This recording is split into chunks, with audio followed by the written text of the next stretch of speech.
Bueno, buenos días a todos. Primero, es un privilegio para mí poder estar acá frente de ustedes y compartir un poco acerca de un tema muy importante, el cual la Biblia tiene muchísimo que decir. Para los que no me conocen, yo soy Diego, el hermano de Ángela, cuñado de Moisés. Soy de Colombia. Llevo acá en España viviendo más o menos unos 8 meses, un poco más. Primero, no soy economista, no soy financiero, soy ingeniero de sonido y me dedico a hacer instalaciones de sistemas audiovisuales en cruceros nuevos y todo este rollo. Sin embargo, el tema de las finanzas y la economía es un tema que me apasiona muchísimo y hace muchos años, hace ya varios años, es un tema al que le dedico muchísimo tiempo. Muchísimo, todo el tiempo de ocio, no veo televisión, no tengo tele, me la paso estudiando, investigando acerca de este tema y cosas que me llaman la atención y que me gustan, otras habilidades, bueno, cantidad de cosas que hago. Pero el tema de las finanzas y la economía es un tema que ha sido muy presente en mi vida, un tema en el cual mis padres me inculcaron muchísimo y pues nada, me llamó la atención, me llama la atención y es un tema que conozco un poco a profundidad. Dato curioso, tengo mi concuñado, Carlos Neira, no sé si lo conocen, el esposo de la hermana de mi esposa. Él es economista, él es gerente comercial de un banco en Colombia y me pide consejo. No es porque yo sea un máquina y sepa mucho, pero él sabe que yo le dedico mucho tiempo y que hago diferentes tipos de inversiones. Aparte de mi trabajo y mi profesión, hago diferentes tipos de inversiones en el área de finca raíz, en el área de acciones, bolsa, incluso criptomonedas y bueno, muchas cosas. Es un tema, como les comento, que me interesa muchísimo. ¿Por qué el taller? Siempre me he dado cuenta y siempre he pensado que hay una necesidad muy grande de hablar sobre este tema, no solo en la iglesia, sino en los colegios, en las escuelas, incluso en la universidad. A uno no le enseñan de este tema. No se habla de finanzas, no se habla de economía. Hay un gran vacío acerca de todo este tema y lo más grave de todo es que nos repercute y nos afecta en nuestra vida laboral, en nuestra vida profesional. Es un tema que nos afecta a futuro. Como hombres, bueno, ustedes esto ya lo tienen claro, nosotros somos proveedores, ¿no? Y el tema de las finanzas y la economía es algo muy importante, es una de las gran P's, ¿no? Es algo que para los jóvenes les tienen que tener bastante claro si quieren dentro de poco casarse ni tener una chica y sacarla de su casa. Es un tema muy serio, el cual el Señor nos ha puesto una responsabilidad muy grande, entonces es un tema que hay que profundizar, hay que estudiar, hay que hablar de esto. Bueno, primero, voy a hablarles de qué va este taller, porque es muchísimo lo que hay que hablar y lo he dividido está dividido en 4 puntos. Hoy vamos a ver los primeros 2 puntos, el dinero y el trabajo, los principios bíblicos y qué nos dice la Biblia, las cosas más relevantes que dice acerca del dinero y del trabajo. Y al final vamos a hacer una actividad que yo le llamé el diagnóstico. Es una actividad a manera de quiz bastante confrontante, con preguntas muy incómodas, en las que vamos a hacer un sondeo de cómo es nuestra relación con el dinero, qué tipo de empleado, qué tipo de trabajador somos. Entonces, esta primera parte se va a tratar de eso. La segunda parte, el jueves 29 de mayo, primero Dios, vamos a hablar de la mayordomía y la generosidad. Este es el tema más complejo y más denso porque la Biblia habla muchísimo de la mayordomía. También es la parte más divertida del taller porque en la mayordomía, en el punto 3, vamos a ver cosas muy prácticas de cómo ahorrar, qué tipos de ahorro hay, errores en las finanzas, cómo invertir, qué herramientas tenemos que tal vez no conocemos, qué errores cometemos porque no hay conocimiento y bueno, cantidad de consejos y tips desde la perspectiva bíblica, pero también desde el tema de las finanzas y la economía, porque al final esto es una ciencia, esto es conocimiento, es como la medicina, ¿sí? La Biblia no nos habla mucho de la medicina, pero hay toda una ciencia que se ha investigado a lo largo de los años, igual que en las finanzas y en la economía, hay sistemas de inversión, hay números, hay mucha ciencia y mucha tecnicidad detrás, la cual nos puede aportar muchísimo a nuestras economías y en esa área de nuestras vidas. Bueno, al final de la segunda parte del taller, la actividad que vamos a hacer se llama el plan.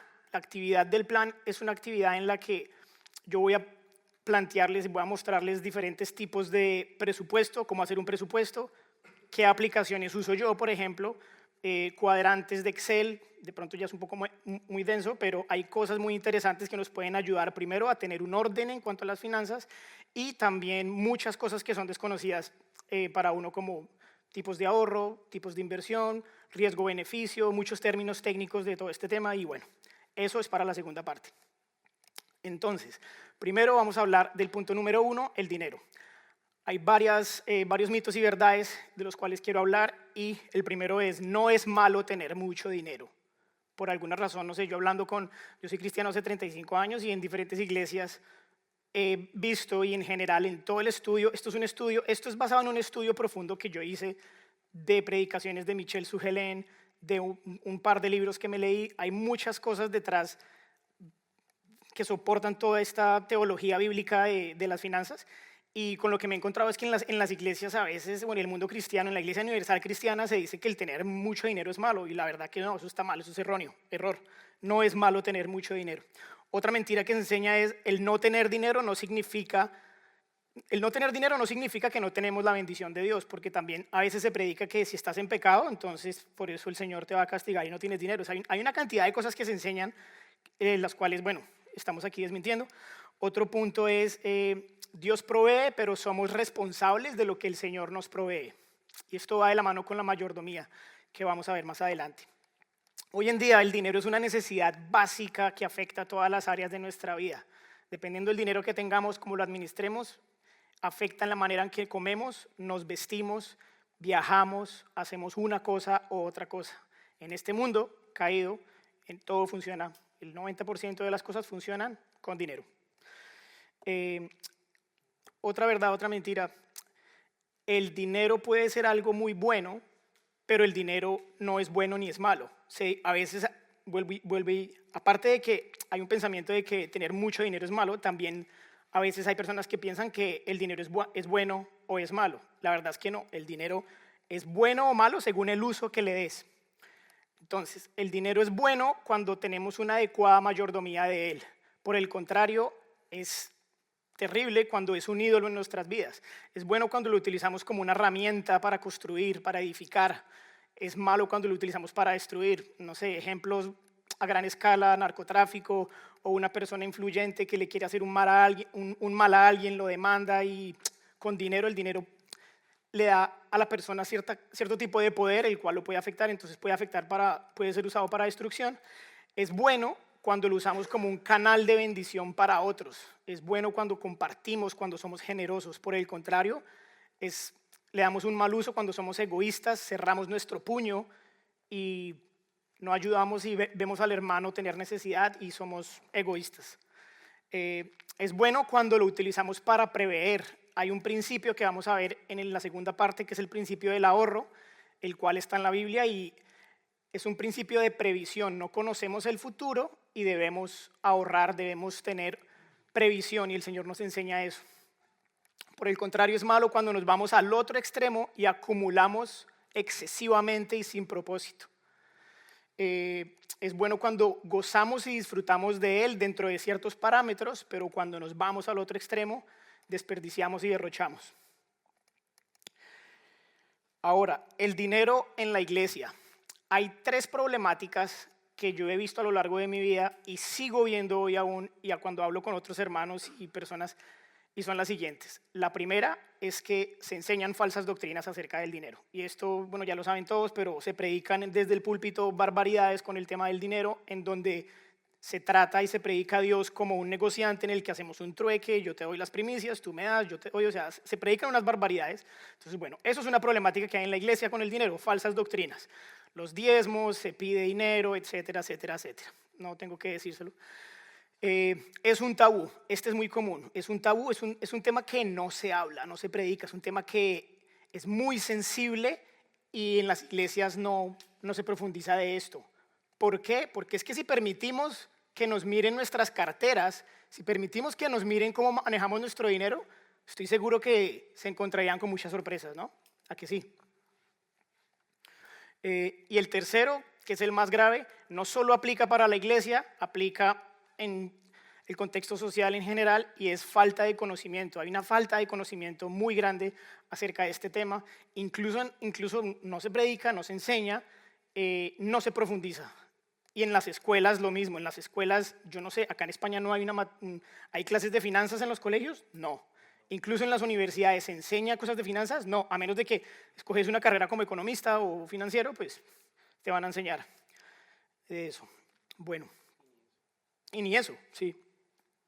Ahora, pregunta muy importante, ¿cómo es nuestra relación con el dinero? ¿Cómo es mi relación con el dinero? ¿Cómo es mi relación con el dinero? Piensen un momento. ¿Es una relación tóxica? O sea, siempre tengo muchos problemas con el dinero, no sé qué hacer, estoy perdido, no, ni me entero, los números no es lo mío. Es una relación regular en la que suelo tener problemas, como que a veces va bien, como que a veces veo que no, pero no tengo claro cómo mejorar. O es una relación sana, de pronto hay personas que es un área de esas que controlan, que tienen dominio propio, que son buenos administradores. Pensemos en un momento, ¿cómo es mi relación con el dinero? Si no se enseña en las escuelas, si no se enseña en la iglesia, ¿cómo es nuestra relación con el dinero? ¿Cómo sabemos usar el dinero? ¿Quién nos enseñó a usar el dinero? Esto es muy interesante lo que voy a hablar a continuación y sé que de pronto va a responder varias preguntas de varios problemas que ustedes de pronto han tenido con este tema de la economía. Va a haber bastante claridad con lo que voy a decir a continuación. Y es que si no conocemos a profundidad qué dice la Biblia sobre las finanzas y la economía, nuestra relación con el dinero estará sesgada y condicionada por el contexto sociocultural en el que nos desarrollamos como personas. Si no me entienden, lo explico. Si no hay una educación financiera, si no conocemos este tema, si no se habla de este tema en casa, en la iglesia, nuestra visión del dinero, el conocimiento que tenemos del dinero, es influenciado por las personas que nos rodean, contexto social, y por el lugar donde crecimos y el lugar donde vivimos. ¿Sí? Esas son las cosas que van a condicionar la visión que tengamos del dinero, que usualmente es errada. Entonces, ahondando en profundidad en este punto, contexto sociocultural. Primero, social, familia. La manera en que administramos el dinero, en que manejamos el dinero, va a tener mucho que ver con la manera en que vimos en nuestra casa cómo lo administraron. Entonces, si en nuestra casa, en nuestra crianza, vimos que nuestros padres eran ahorradores, pues yo voy a ser un ahorrador. Si vimos que nuestros padres era un tema muy desordenado, pues yo voy a ser igual. Vamos a tener referentes de tíos, hermanos mayores, e incluso amigos y compañeros de trabajo de los cuales vamos a aprender acerca de este tema. De pronto el compañero de trabajo, no, que estoy invirtiendo en acciones, y uno se entera y empieza a preguntar y termina educándose por un amigo, por un compañero o por un familiar, y ese es el contexto social que nos influencia en este tema. Por otro lado, y es muy complejo, el tema cultural, y es el país y la región donde nacimos, las costumbres bajo las cuales nos desarrollamos como personas. Entonces, ¿qué pasa? No es lo mismo haber nacido en Europa en este tiempo de la historia, bajo estados socialistas con un sistema económico, político, social, de cierta manera, no es lo mismo haber nacido en los 80s en Estados Unidos, en el pleno auge del consumismo, del capitalismo y del sueño americano. No es lo mismo. Yo no sé si de pronto ustedes han tenido la oportunidad de viajar, tienen familiares que vivan en Estados Unidos o en otras partes del mundo. Yo tengo un hermano en Estados Unidos, tengo muchos primos, he viajado mucho a Estados Unidos porque una de las compañías para las que trabajo es americana y bueno, he tenido la oportunidad de estar ahí en varias ocasiones de mi vida, he vivido en Estados Unidos y la verdad que la visión del dinero es muy compleja. Hay un consumismo desenfrenado, hay un afán por acumular. Las personas allá compran un coche, no es suficiente, compran otro, después compran otro, tienen una casa súper grande con muchas habitaciones en las que meten muchas cosas. De hecho, hay series americanas que hacen como una mofa de esto. Hay una que se llama Los Acumuladores y son unas problemáticas de las personas que acumulan y acumulan cosas, pero porque es un tema muy profundo cultural de crianza en el que se les enseñó que hay que comprar, hay que acumular y que hay que simplemente llenarnos de cosas. Por otro lado, en Sudamérica. ¿Qué pasa en Sudamérica? Sudamérica es un país, en Sudamérica los países son tercermundistas, las condiciones económicas son precarias. Y yo sé que acá en la iglesia acá hay una multiculturalidad porque hay españoles, hay personas de Venezuela, personas de Colombia, somos muy mezclados y yo sé que podemos hablar de esto y sabemos que en Sudamérica las cosas no son fáciles. La economía no es fácil, trabajar no es fácil, capitalizar no es fácil, es muy complicado, tiene sistemas de gobierno muy corruptos y a eso le sumamos que nuestro estandarte, allá nuestro referente en Sudamérica es Estados Unidos, país primermundista, que es capitalista, consumista y el sueño americano ha sido lo que nos ha influenciado a lo largo de las décadas en cuanto a la economía y este tema. Entonces, por lo cual el suramericano es mucho más inclinado hacia el acumular, hacia el tener y mira a Estados Unidos y esa cultura como un referente. Ahora, acá en Europa hay otra problemática. Acá en Europa, Europa por el contrario se fue al otro extremo. Acá los estados socialistas promueven el conformismo. Acá los estados socialistas promueven pues hay 1000 ayudas y yo he hecho mano de las ayudas y no hago nada. ¿Qué pasa? Que si tú naces acá, que es que tú normalizas eso, porque es que naces acá, te crías acá, así como yo en Colombia normalicé el que tengo que acumular, tengo que tener, tengo que esto. Voy a Estados Unidos y mis primos que trabajan, que no tienen ni idea, tienen 4 o 5 trabajos, uno está un domingo a las 10 de la noche y los hijos de mis primos están trabajando, limpiando casas para la empresa que mi primo tiene. O sea, hay cosas y tienen una casa gigante con muchas cosas, coches y bueno, es un desenfreno ahí. Acá caemos al otro extremo. Acá en Europa los estados socialistas cargan a los ciudadanos con impuestos altísimos para mantener ese sistema en el que al individuo se le vuelve como un dependiente, se le inhabilita. Es triste decirlo, pero el sistema socialista crea parásitos. Y esa es la palabra.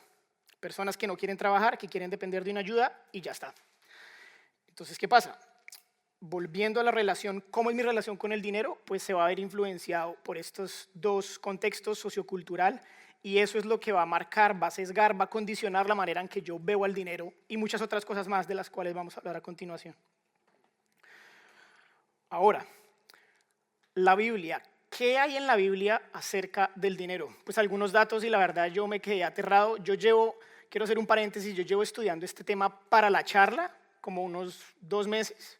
Me he visto muchas prédicas, videos, me estoy leyendo unos libros y la verdad que quedé aterrado de ver cómo hay tanto material que habla acerca de esto. O sea, no pensé que era tanto. Entonces, algunos datos. El dinero se menciona en la Biblia unas 2.350 veces. El 40% de las parábolas de Jesús hablan acerca del dinero y esto lo hace para transmitir el paradigma del reino, pero también para hablar de la mayordomía. 16 parábolas de 38 hablan del dinero. La Biblia, ojo ahí, la Biblia habla sobre el dinero y la mayordomía más del doble de lo que habla sobre la fe y el amor juntos. Es impresionante. Habla más sobre la fe y el amor. No sé si el pensar en eso no nos hace ser conscientes creo que el Señor nos quiere decir algo con este tema y es muy importante. O sea, no es importante, sino es muy importante. Cuando yo me encontré con esto, empecé a pensar por qué la Biblia habla tanto del dinero, por qué Jesús habló tanto de la mayordomía, por qué se habla tanto de este tema. Me pregunté, ¿por qué? ¿Por qué se habla tanto de esto? Y aquí voy a desviar un poco la charla de taller, no a predicación, pero a mensaje profundo, porque lo que yo me encontré cuando miré el porcentaje de los versículos que hablan de la mayordomía del dinero, la razón revela nuestra condición espiritual de nuestro corazón. El tema del dinero es primeramente espiritual. Antes de algo técnico, el tema del dinero habla del corazón. Porque donde esté vuestro tesoro, allí estará también vuestro corazón. Me tomé un tiempo para escoger esa imagen, la hice con inteligencia artificial, pero quería transmitir, es cruda, es un corazón ahí sangrante, y lo que quiero transmitir es que realmente es algo muy serio. Es algo muy serio que pensemos que Donde ponemos nuestro dinero, ahí está nuestro corazón. Entonces, les quiero hacer algunas preguntas que son las siguientes. ¿En qué gastamos? ¿En qué gastamos nuestro dinero? ¿En qué gastamos eso que tanto nos cuesta conseguir mes a mes? Porque es que no es fácil, o sea, que a uno le toque en el bolsillo es que no es fácil, o sea, él cuesta dinero, cuesta trabajo conseguir dinero, no es fácil tener dinero. Entonces, ¿en qué gastamos?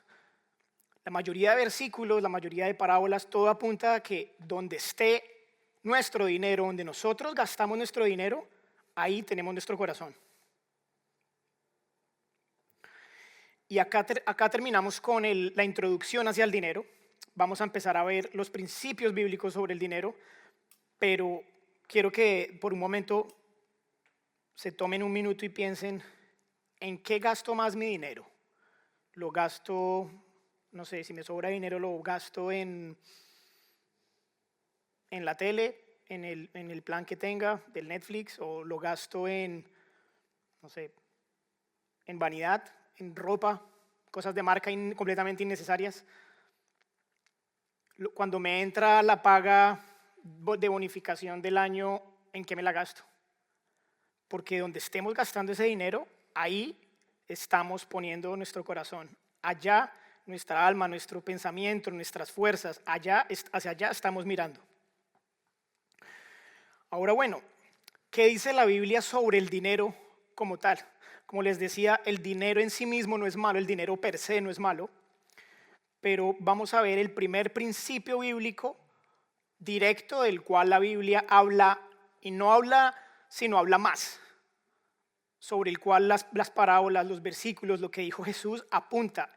Lo puse de primeras porque es lo que más apunta, y es que cuando el dinero no lo usamos bien, y lo había puesto en la diapositiva anterior hace un momento, cuando es un ídolo, no es solo un ídolo, sino que es el peor de los ídolos.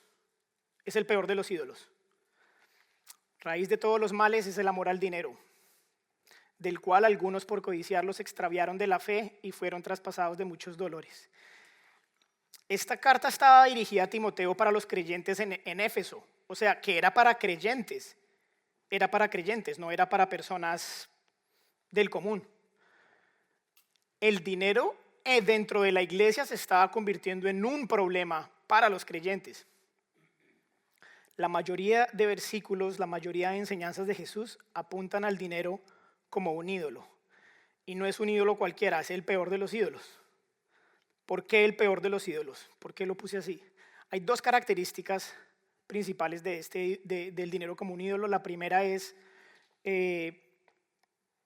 un ídolo que esconde otros ídolos. Es un ídolo que patrocina a otros ídolos. Si tú tienes una adicción, lo que vas a hacer es financiar, y esa otra adicción, llámele drogas, llámele, no sé, videojuegos, llámele lo que sea, esa otra adicción la vas a elevar, la vas a potenciar. O si tú, por ejemplo, eres una persona que lucha con el control, la seguridad, la confianza, debajo del dinero, debajo del ídolo del dinero se esconden otros ídolos, y ese ídolo del dinero alimenta a esos ídolos. Cuando el dinero es un ídolo, confunde nuestra identidad. Esto lo vemos en Lucas 12:15. Y les dijo, mirad, guardaos de toda avaricia, porque la vida del hombre no consiste en la abundancia de los bienes que posee. Esto es de la parábola del rico insensato, el que acumuló en sus graneros. Es interesante ver cómo él puso su identidad ahí, y cómo cuando el dinero es un ídolo ponemos nuestra identidad en las cosas que tenemos, en el materialismo. Cuando el dinero es un ídolo genera todo tipo de codicia, de avaricia. Nos genera y nos mete en una falsa sensación de seguridad y control. Esto también lo vemos en la parábola del rico insensato. Cuando dijo, alma, muchos bienes tienes, guardados para muchos años, repósate, come, bebe, regocíjate. Es un ídolo que alimenta, crea y esconde otros ídolos. Y lo más grave, y esto fue lo que Pablo intentaba transmitirle a Timoteo, y cuando yo miro los otros versículos, es que cuando el dinero es un ídolo, compite contra nuestras devociones, compite con afán, porque Jesús lo plantea como un problema para ser cristiano, como un problema para seguirle. Vuelvo al punto 1 de la charla. El dinero no es malo, no es malo tener mucho dinero, pero cuando es un ídolo es muy, muy, muy nocivo. En la parábola del joven rico, el joven que se puso triste, se dio la vuelta y no obedeció, Jesús dice algo súper interesante. Bueno, esto ya ustedes lo han escuchado. De cierto os digo que difícilmente entrará un rico en el reino de los cielos. Otra vez, digo que es más fácil pasar un camello por el ojo de una aguja que entrar un rico en el reino de Dios. Ustedes saben lo del camello y la aguja, saben que no es una aguja y un alfiler, sino que la aguja es una pequeña puerta en la ciudad amurallada de Jerusalén. Sí puede pasar el camello. Lo que pasa es que el camello se tiene que despojar de su carga para poder pasar. Entonces Jesús nos quiere transmitir de que el dinero se puede volver una carga tan pesada, tan difícil que no nos permite entrar porque nos despista. Mateo 6:24, Dios y las riquezas. Bueno, aquí voy a la otra característica del ídolo del dinero y es, primero, que es un ídolo que alimenta, patrocina otros ídolos. Y lo segundo es que es el único ídolo que el Señor personificó y lo puso como ejemplo de que compite con él mismo. O sea, Mateo 6:24, no puedes servir a dos señores, o sirves a Dios o sirves a Mamón. De hecho, en el término griego que usó Mateo para hablar del dinero fue Mamón. Jesús lo personificó, desenmascaró un poder oscuro detrás del dinero al que llamó Mamón. Y es el único ídolo al que lo compara a sí mismo como una persona lo personificó. Y es una alerta en el que o sirves a Mamón o sirves a Dios. Principio número 1, el dinero como un ídolo es el peor de los ídolos. Y hay una alerta y la mayoría de versículos de textos bíblicos apuntan a esto.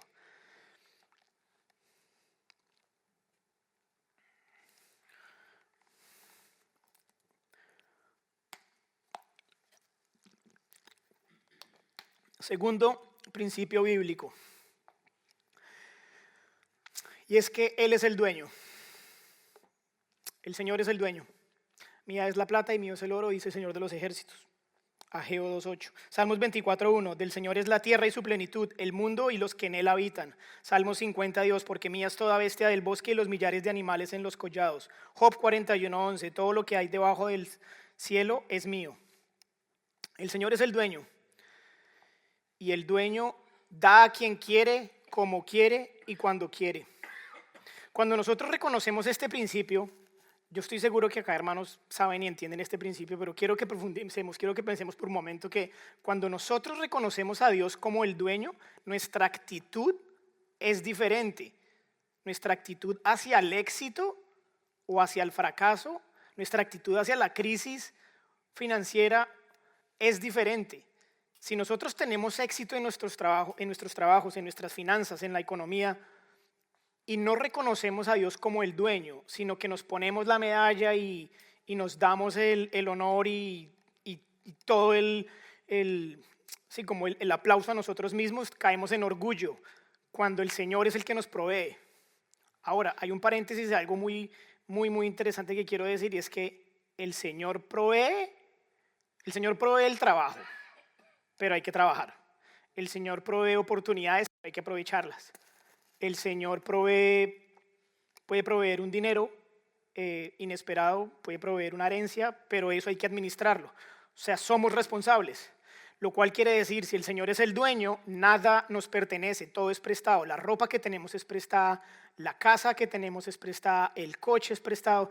Y es muy interesante, yo alguna vez pensaba como, bueno, y si yo, no sé, si el Señor me lleva ante su presencia y me muero, cuando pensamos en la muerte, que es duro, o sea, no sé, trabajaste toda tu vida, generaste riqueza, tienes 4 casas, mucho dinero y cuando te mueras, que es que vas a estar bajo tierra 3 metros y tu carne se va a podrir y los gusanos te van a comer y las cosas van a quedar ahí arriba y eso de quién va a ser. Entonces, realmente es muy interesante ver cómo el dinero puede ser tan efímero, pero que a la vez somos muy responsables de lo que el Señor nos da. Cuando reconocemos al Señor como el dueño, nuestra actitud hacia el fracaso es diferente. Si tenemos una mala racha en el trabajo, si tenemos una pérdida económica, si el Señor nos pone a prueba, ahí está la respuesta. El Señor nos pone a prueba, nosotros lo vemos como una prueba. No le echamos la culpa a cosas externas, sino que reconocemos ante Dios que Él es quien da, Él es quien quita y el Señor nos está probando. Si vemos al hermano que le está yendo bien, que el Señor lo bendice, que se compró un coche nuevo, si reconocemos que es el Señor, el dueño, quien le da como quiere y cuando quiere, en la medida que Él quiere, nos vamos a alegrar con el hermano de que se compró su coche y pues qué bendición. Pero si no tenemos ese principio claro del dueño, ¿qué pasa cuando a un hermano o a alguien cercano le va bien? Nos da envidia. Codiciamos lo que tiene. Entonces, principio número 2, Él es el dueño, por lo cual somos mayordomos, no dueños, y se nos pedirá cuenta de nuestra mayordomía. Principio número 1, el dinero como un ídolo es el peor de los ídolos. Principio número 2, el Señor es el dueño. Principio número 3, que también ya lo conocen, pero vamos a hablar de algo muy interesante y es el contentamiento. El Señor nos llama en la Biblia, nos habla de estar contentos en la condición en la que Él nos pone, sea con mucho o sea con poco.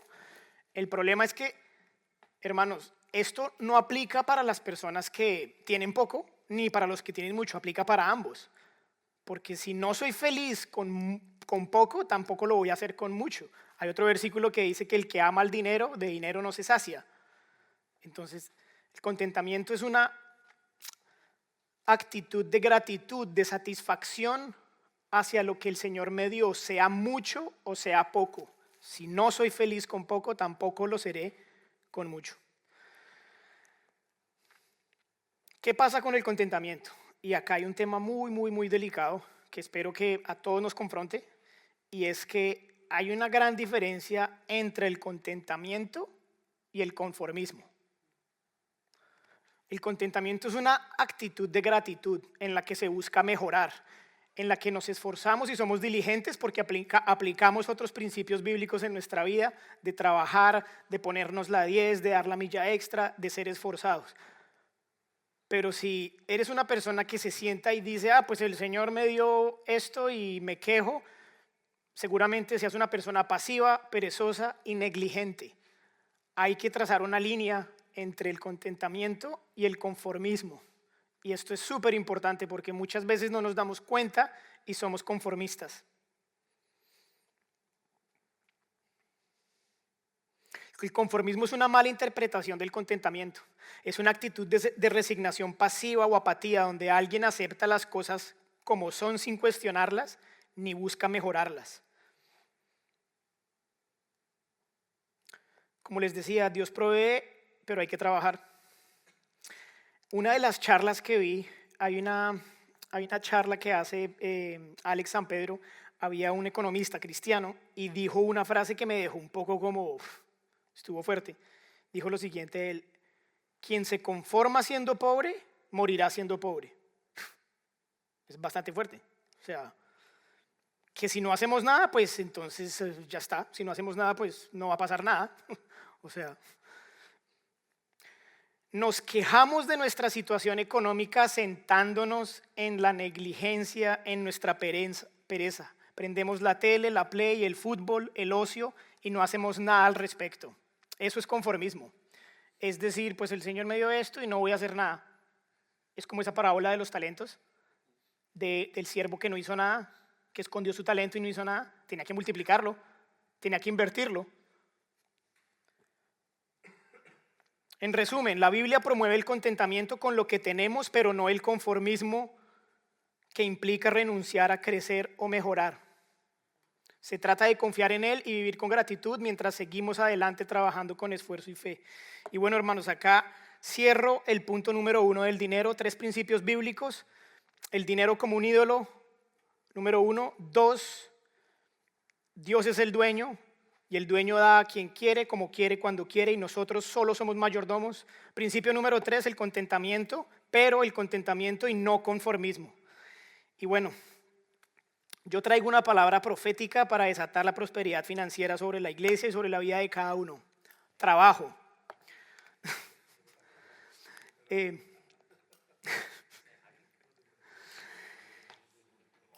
Trabajo, hermanos. Y acá, bueno, qué bueno que se ríen porque voy a hablar de cosas bastante fuertes. La verdad que encuentro bastante confrontación en la Biblia con el tema del trabajo. El trabajo, el trabajo es el medio por el que Dios nos provee. El trabajo es el medio por el que nosotros obtenemos dinero. O sea, ¿cómo obtenemos dinero si no es por el trabajo? Bueno, las personas que invierten y eso, ¿cómo consiguieron ese dinero? Lo consiguieron trabajando primero, ¿sí? El trabajo es una bendición. En algunos contextos, alguna vez escuché en una iglesia que el trabajo era una maldición porque el Señor maldijo la tierra y entonces que el sudor de tu frente y ta. Hay malas interpretaciones. El trabajo es una bendición. El Señor trabajó. ¿Qué fue lo primero que el Señor le dijo al hombre en Génesis? Que labrase el huerto, que cuidara el huerto. El Señor trabajó durante 6 días. El trabajo, hermanos, es una bendición. Y el Señor nos habla muchísimo del trabajo. Dios nos provee por medio del trabajo. El trabajo es un don de Dios y el Señor nos llama, nos manda, nos ordena a trabajar con diligencia y esfuerzo. Diligencia y esfuerzo. Nosotros debemos trabajar como si lo hiciéramos para Dios.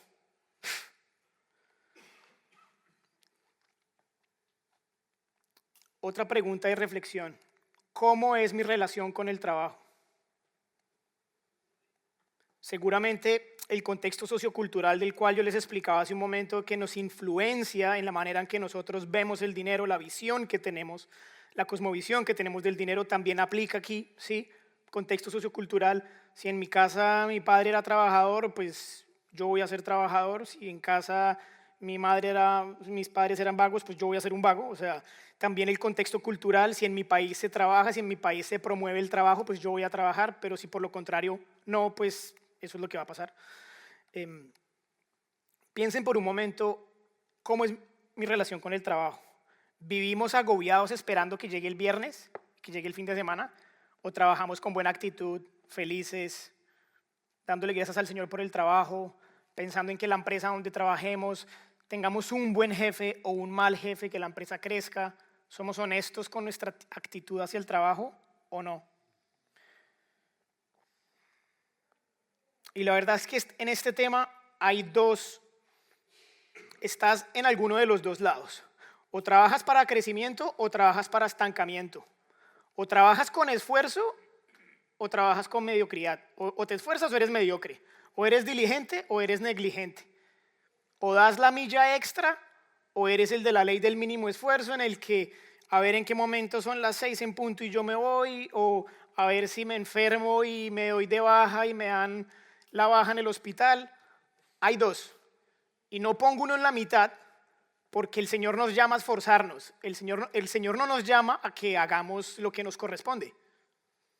Entonces, o somos trabajadores o somos perezosos. O somos trabajadores o somos perezosos.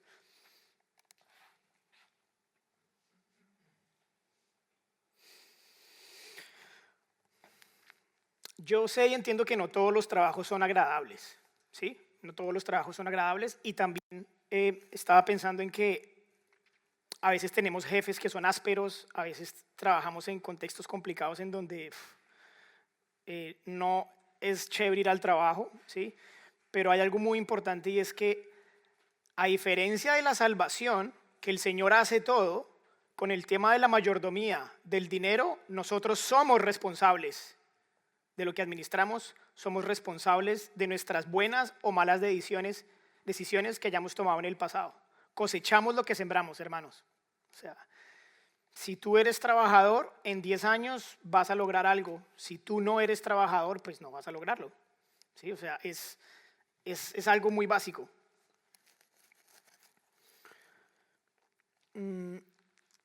Yo quiero contar un poco de mi testimonio personal. Y es una de las razones por las que me gusta el tema este. Es pues, bueno, en mi casa, conocen al papito, mi papá que está ahí sentado. Mi papá toda la vida ha trabajado, tiene 77 años y que es que si se descuidan, construye otra casa y bueno, yo no sé hasta cuándo va a trabajar mi papá, pero él la verdad nos enseñó en casa a trabajar, yo vi eso Y si a eso yo le sumo el contexto cultural de Sudamérica, en donde las situaciones económicas son precarias y en donde hay que trabajar, hay que esforzarse, que en un extremo es nocivo porque hacemos del dinero un ídolo, pero que de otra manera es muy bueno porque somos personas trabajadoras. Yo empecé a trabajar a la edad de 15 años. A los 15 años empecé a trabajar de camarero y limpiando baños.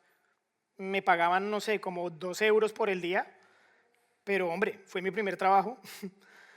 Y aprendí a trabajar. Después trabajé a los 16 años cortando pasto. Me fui a Estados Unidos, me fui de la casa, una época en la que estaba en rebeldía. Me fui de casa, me fui a Estados Unidos y trabajé cortando pasto. Trabajé de camarero también, limpiando baños, lavando carros. Y la verdad que fue de mucha bendición porque aprendí lo que es trabajar, lo que es ganarse las cosas y tuve una actitud diferente frente al trabajo. A mí me llamó muchísimo la atención acá en Europa, porque esto no solo pasa acá en España, sino en general en Europa y en los países socialistas, y es que las personas no quieren trabajar. Es súper raro. Los jóvenes, o sea, la gente no quiere trabajar. Cuando mi esposa consiguió trabajo en el hospital ahí en Pascual, el doctor español, el jefe, me decía, es que acá no quieren trabajar, los muchachos, los médicos, es que no quieren trabajar, ponen una excusa para todo. Me contacté con una empresa de sonido para trabajar en Sevilla que se llama Ilusobi, que he hecho un par de cosas con ellos, y él me decían ellos, Diego, ¿tú conoces gente? Porque es que nadie quiere trabajar. En pleno verano, lleno de festivales, y me dice, tengo una cantidad de equipo en la nave sin hacer nada porque es que no tengo gente que quiera trabajar. Hace 8 días conocí al padre de Eli, tu suegro. Él trabaja con el tema del sonido y tal, y nos pusimos a hablar. Y me dice lo mismo, no tengo gente, es que me dijo esto, los chavales no quieren trabajar. Y yo me quedé como, ok, está pasando acá en Europa, en España, también pasa en Estados Unidos, pero allá entonces también está el otro extremo, que enseñan a los hijos a trabajar, como mis primos de segundo grado que trabajan los domingos hasta las 11 de la noche. Bueno, jóvenes, hay que trabajar, hay que estudiar, hay que trabajar. Esa diapositiva que tengo ahí, cosechamos lo que sembramos. Muchas de las malas decisiones que tomamos en el pasado nos están afectando ahorita, porque estoy seguro que en esta sala varios tuvieron la oportunidad de estudiar y de pronto no lo hicieron. O varios tuvieron trabajos muy buenos que desaprovecharon y los echaron, no sé. A los padres yo les digo, por favor, enseñen a los hijos a trabajar. Enseñen a sus hijos a trabajar, que sepan lo que es el esfuerzo, que sepan lo que es sudar, sacrificarse, así sea de mesero, de lo que sea. O sea,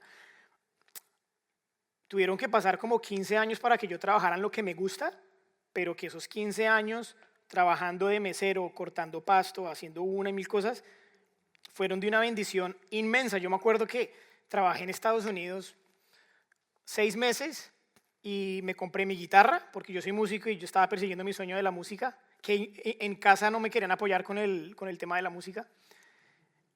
Me compré eso y se van a reír, me compré 2 vacas. Me compré 2 vacas, me compré mi guitarra y me compré 2 vacas. ¿Por qué? Porque mi papá tenía un campo allá en Colombia y yo me compré las 2 vacas y las vendí al año. Cuando las compré me costaron 700 euros y las vendí en 1550. Les saqué 100%, 110% a las vacas. Entonces, la verdad que esa experiencia para mí a los 16 años de vida fue como, tengo que trabajar y tengo que invertir. Nadie me enseñó, lo veía en mis padres, lo veía como, o sea, lo veía en el contexto en el que estaba, pero dije, por ahí es. Entonces, bueno, a pesar de que yo me dedico al sonido, hago muchas cosas con el dinero y me acuerdo que en ese momento fue mi primera inversión, comprar 2 vacas y venderlas al año. ¿Qué más hablamos acá?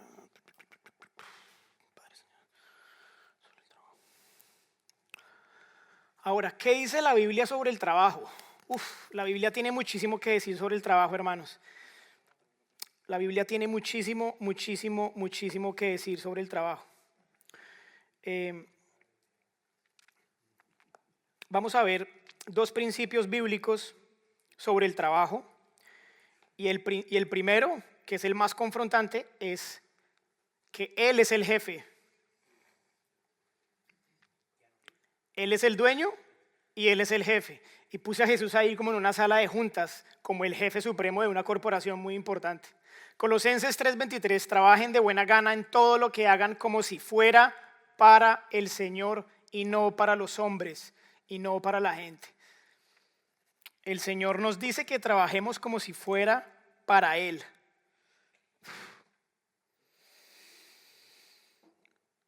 La pregunta, ¿de verdad trabajamos de buena gana para el Señor?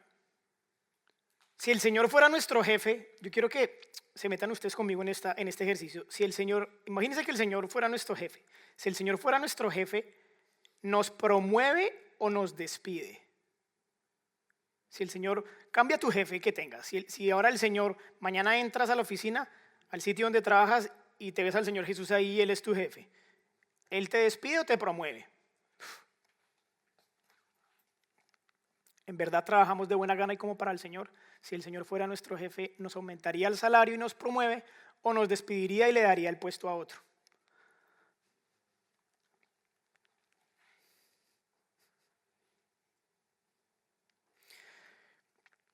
Quiero que se tomen un momento, un minuto de reflexión y piensen en las experiencias positivas y negativas que han tenido en cuanto al trabajo. Si en algún momento de su vida, en alguno de los trabajos que han tenido, han tenido una promoción, les han aumentado el salario, o si por el contrario los han despedido y algo ha pasado, no han dado la talla. Quiero que piensen un momento en cada una de esas veces. Piensen un momento en eso, por favor. Seguramente sabes la respuesta y sabes por qué te promovieron o por qué te despidieron. Si lo hiciste bien, seguramente. Hay casos, no obstante, hay casos en donde hay jefes ásperos, donde hay jefes injustos, hay situaciones particulares, pero no es el común denominador. No es el común denominador. O sea, si te promovieron es porque te esforzaste. No es porque sí. Si te echaron es porque no diste la talla. Ya está.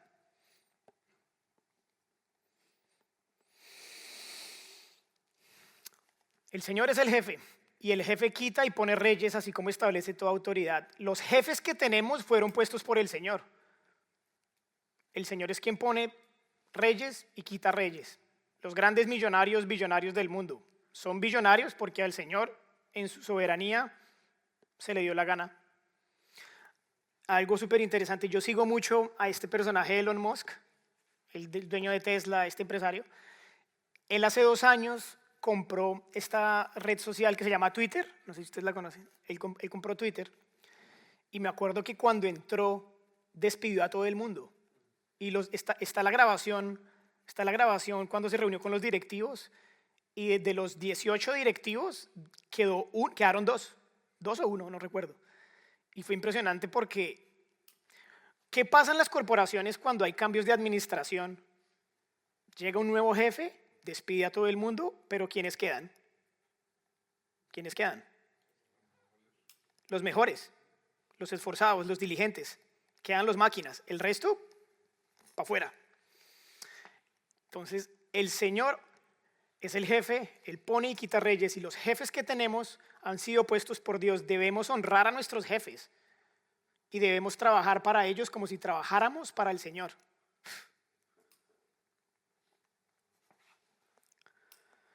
Y hablando del trabajo y de cómo trabajar, voy al siguiente principio bíblico acerca del trabajo, y es el esfuerzo, la excelencia y la diligencia. Esa es la manera en la que el Señor espera que nosotros trabajemos.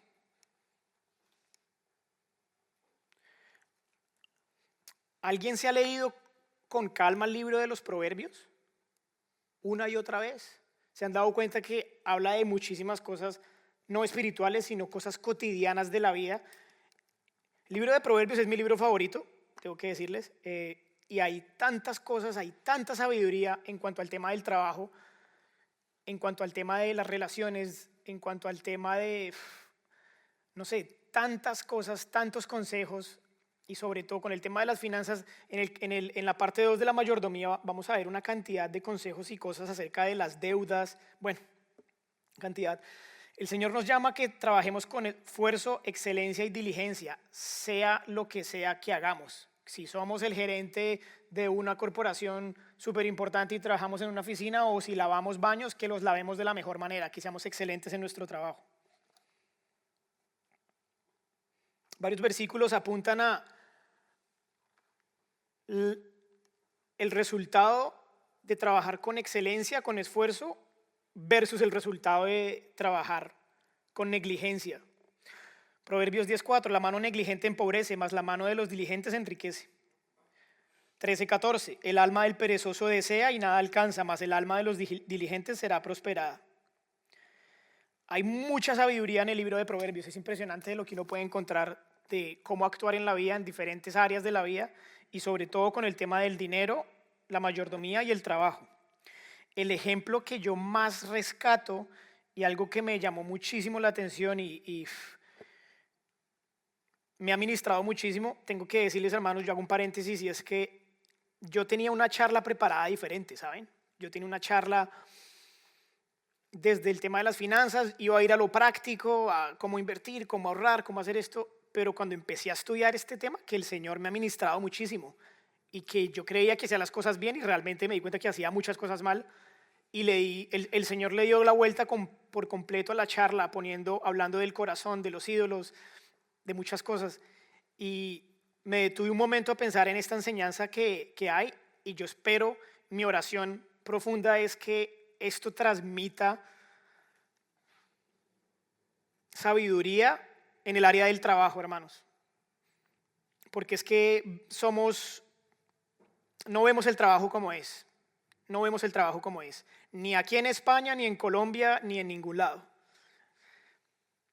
El Señor nos invita a que miremos la hormiga. Y en ese capítulo de Proverbios, capítulo 6, el título del capítulo es, en la Reina Valera, amonestación contra la pereza. Entonces, ¿cómo es posible que el Señor nos compara con la hormiga? Es hasta humillante. O sea, nosotros, el hombre, un ser pensante, que el Señor le diga, mire a la hormiga. Ve a la hormiga, oh perezoso, mira sus caminos y sé sabio, la cual no teniendo capitán ni gobernador ni señor, prepara en el verano su comida y recoge en el tiempo de la siega su mantenimiento. Perezoso, ¿hasta cuándo has de dormir? ¿Cuándo te levantarás de tu sueño? Un poco más de sueño, un poco de dormitar y cruzar un poco las manos para reposo. Así vendrá tu necesidad como caminante y tu pobreza como hombre armado.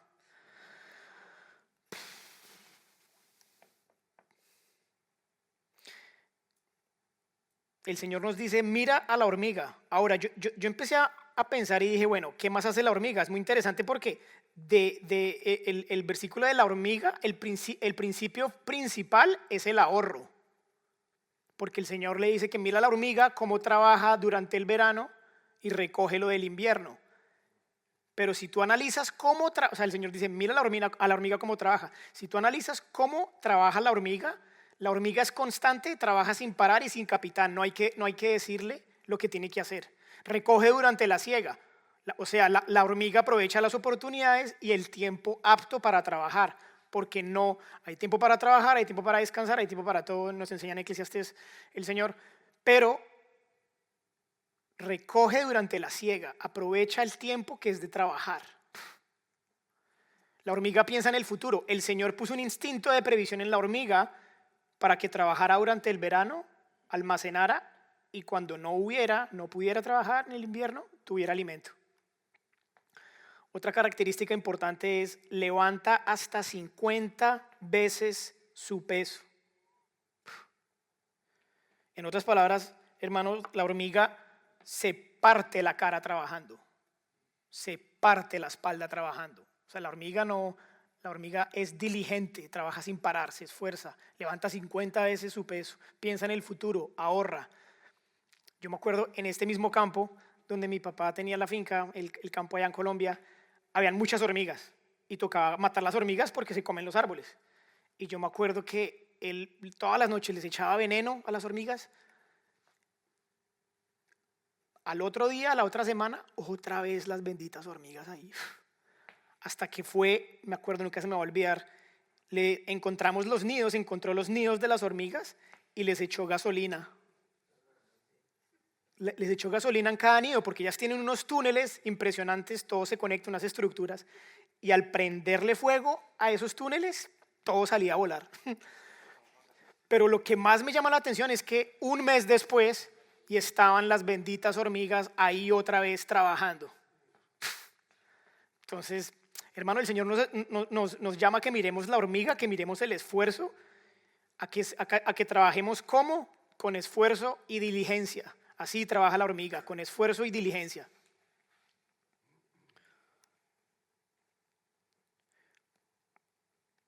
Para cerrar con este punto bíblico, principio bíblico del trabajo, de que hay que trabajar con esfuerzo, excelencia y diligencia, quiero compartirles un poco de las bendiciones de trabajar con esfuerzo y diligencia.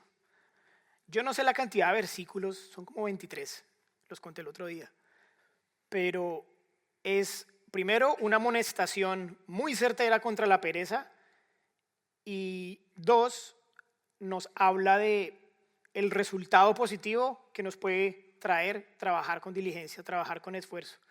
Proverbios 10:4. Los perezosos pronto se empobrecen, los que se esfuerzan en su trabajo se hacen ricos. Proverbios 13:4. Los perezosos ambicionan mucho y obtienen poco, pero los que trabajan con esmero prosperarán. Proverbios 12:24. Trabaja duro y serás un líder, sé un flojo y serás un esclavo. Proverbios 12:11. El que se esfuerza en su trabajo tiene comida en abundancia, pero el que persigue fantasías no tiene sentido común. Y el último, que yo creo que es mi favorito, y yo en lo personal, desde el punto de vista, y le he hablado con diferentes compañeros creyentes que nos gusta el tema de la economía, yo creo que aquí está la clave del éxito profesional, la clave del éxito laboral. El Señor en Proverbios nos da sabiduría para cómo tener éxito en nuestro trabajo, y es: ¿has visto a alguien realmente hábil en su trabajo? Servirá a los reyes en lugar de para la gente común, de trabajar para la gente común. Si nosotros somos los mejores en lo que hacemos, vamos a terminar en buenos puestos, vamos a terminar en puntos en la sociedad en donde, si el Señor lo permite, primero que todo en su misericordia, en sus planes, en sus riquezas en gloria, el Señor nos pone a raíz de que nos esforzamos y somos los mejores, pues hermanos, o sea, no por nada los futbolistas, voy a dar un ejemplo claro, Ronaldo, ¿cuántas horas trabaja y entrena Ronaldo? ¿O tuvo que entrenar para llegar donde estaba? ¿2? No, horas de horas, horas y horas, 10, 12 horas, dieta estricta, mucho sacrificio, y es el mejor, logró ser el mejor. Y aplica tanto para... Piensen en cualquier profesión, artistas, médicos, científicos, personas que se esforzaron y sin saber aplicaron ese proverbio. Son los mejores en su trabajo y sirven a los reyes. Y bueno, hermanos, ya con esto cierro el punto número 2 del trabajo. Hacemos un resumen de la primera parte. Punto número 1, hay una falta de conocimiento bíblico en cuanto a las finanzas y la economía, por lo cual estamos influenciados por el contexto sociocultural en el que nos desarrollamos como personas. Nuestra visión del dinero ha sido influenciada por las personas que nos rodean, el lugar donde nacimos, donde crecimos, etcétera, etcétera. Y luego vimos 5 principios bíblicos sobre el dinero y el trabajo. El primero, que el dinero es el peor de los ídolos. Número 2, que Dios es el dueño y nosotros solo somos mayordomos. Número 3, vimos el contentamiento y marcamos las diferencias del contentamiento y el conformismo. Principio número 4, que Dios es el jefe, el Señor es el jefe y que debemos trabajar para nuestros jefes como si trabajáramos y lo hiciéramos para el Señor. Punto número 5, trabajar con esfuerzo, excelencia y diligencia. A continuación vamos a hacer la actividad del diagnóstico, pero antes quiero adelantar y dar un resumen y un bosquejo de lo que vamos a ver en la parte 2 el jueves 29 de mayo. Entonces, el jueves 29 de mayo vamos a ver el punto de la mayordomía. Mayordomía del dinero, pero también la administración del tiempo, porque el tiempo es igual a dinero. Esto es un concepto interesante que voy a explicar ese día. El tiempo es igual a dinero. Vamos a hablar acerca de las deudas. 3 errores comunes a evitar en las finanzas. Vivir al límite, no conocer y no tener un control de gastos. Hermanos, hay mucha gente que no sabe Hay personas que ni saben lo que ganan. Yo les voy a contar un poco de mi testimonio personal con Laura. Cuando yo conocí a Laura, ella ni siquiera sabía lo que ganaba. O sea, el Señor, sí, ríete, el Señor, el Señor la usó para pulir áreas en mi vida y también me usó a mí para pulir áreas en su vida, pero ella llegó que no sabía cuánto ganaba ni sabía cuánto gastaba. Y yo creo que es una de las grandes problemáticas en las finanzas personales, es que no hay un desconocimiento y hay un desinterés, y eso está mal, hermanos. Tanto la mujer como el hombre, siendo cabeza de hogar, necesita estar al tanto de los gastos, necesita estar al tanto de cuánto entra y cuánto sale. Entonces, uno de los errores comunes es el control de gastos, el error de cálculo. Vamos a ver eso en el tema de la mayordomía. Vamos a ver el tema, el principio del ahorro desde la perspectiva bíblica, maneras de ahorrar. Va a ser un poco más práctico, y vamos a tratar el tema de la generosidad, que esto es lo que a mí me ha revolucionado los últimos 2 meses, y es que la generosidad está dentro de la mayordomía, pero el Señor nos bendice a nosotros para que seamos bendición a otros. El Señor nos bendice cuando vemos a dónde apunta Jesús. Cuando habla a los ricos, es que los ricos, que las personas que tengan dinero, que sean pudientes, que el Señor ha bendecido, somos bendecidos para bendecir a otros. No somos bendecidos para cerrar el puño y solamente alimentar nuestros deseos, ser egoístas. El tema de la generosidad es el cierre de la charla y vamos a ver los 5 principios bíblicos: el ahorro, inversión, planificación, goce y disfrute. Hay un libro muy interesante, el libro de Eclesiastés, que nos habla del goce y disfrute del dinero bajo ciertos parámetros, que es muy interesante entender esto. Y el último principio es que tenemos que invertir en la eternidad. La actividad, el cierre de la actividad, punto número 4, el plan, presupuesto, orden y cómo invertir.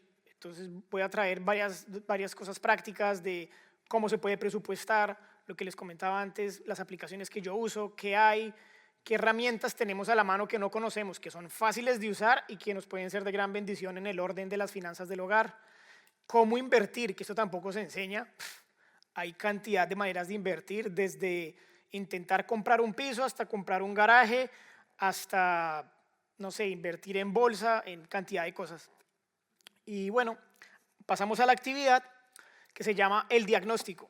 Entonces, en esta actividad vamos a ser bastante sinceros y el Señor nos va a confrontar bastante al responder ciertas preguntas. Son 3 secciones. La primera sección es cómo es mi relación con el dinero. Entonces, tienen 3 opciones. Tienen que subrayar, encerrar la que ustedes parezcan que es en el punto en el que están. Mi relación con el dinero es tóxica. Siempre tengo muchos problemas con el dinero y no sé qué hacer. Mi relación con el dinero es regular. Suelo tener problemas y no tengo claro cómo mejorar. Mi relación con el dinero es sana. No tengo problemas con el dinero y creo tener ese área bajo control. Bueno, la segunda sección es ¿quién soy en mi trabajo? O el trabajador o el perezoso, o el esforzado o el mediocre, o el diligente o el negligente. ¿Doy la milla extra o hago el mínimo esfuerzo? Esa es la segunda sección. Vamos a encerrar en dónde estamos. Y la tercera es en qué punto de la balanza me encuentro. Entonces, en el tema de las finanzas y el dinero, hay como una balanza. O estamos en un lado en el que el dinero es un ídolo, en el que el dinero es un ídolo en mi vida, en que acumulo dinero sin propósito, en que ando pensando en dinero y en cómo acumular más, me afano constantemente por tener más y más, tengo más de lo que necesito y no soy generoso, o estoy en ese extremo, ¿sí? O estoy en el otro extremo de soy conformista y no hago nada por mejorar, soy indiferente con mis finanzas, no sé qué hacer con mi economía y tampoco me importa. Que hay personas que realmente no les interesa, está mal. Vivo endeudado y con muchos problemas, me dejo llevar por la pereza, la negligencia y la mediocridad en el trabajo. Y el punto de equilibrio es, considero que soy un buen mayordomo y soy generoso, trabajo con esfuerzo, excelencia y diligencia. Entonces ahí tienen que nomás marquen una X donde ustedes crean que se están inclinando más. Y bueno, esta actividad es un diagnóstico y nos muestra cómo es nuestra relación con el dinero, qué tipo de trabajador somos, cómo veo el trabajo. Esta actividad nos va a mostrar es el termómetro para decirnos cuál es nuestra cosmovisión del dinero, del trabajo y en general de mi vida financiera en este momento. Y bueno, hermanos, pues nada, esa fue la charla. Les voy a pasar las hojitas y los bolis para que rellenen. Hagamos grupos de, no sé, de a 6. Dividámonos en grupos de a 6. La idea es que cada uno se tome el momento de subrayar, de encerrar y lo socialicen, ¿sí? Lo socialicen y ya cuando nos volvamos a reunir hacemos una tanda de preguntas, charlamos un poco si alguien tiene alguna inquietud, si alguien quiere aportar algo y pues nada, entonces vamos a pasar las hojas y hacemos la actividad. Muchas gracias.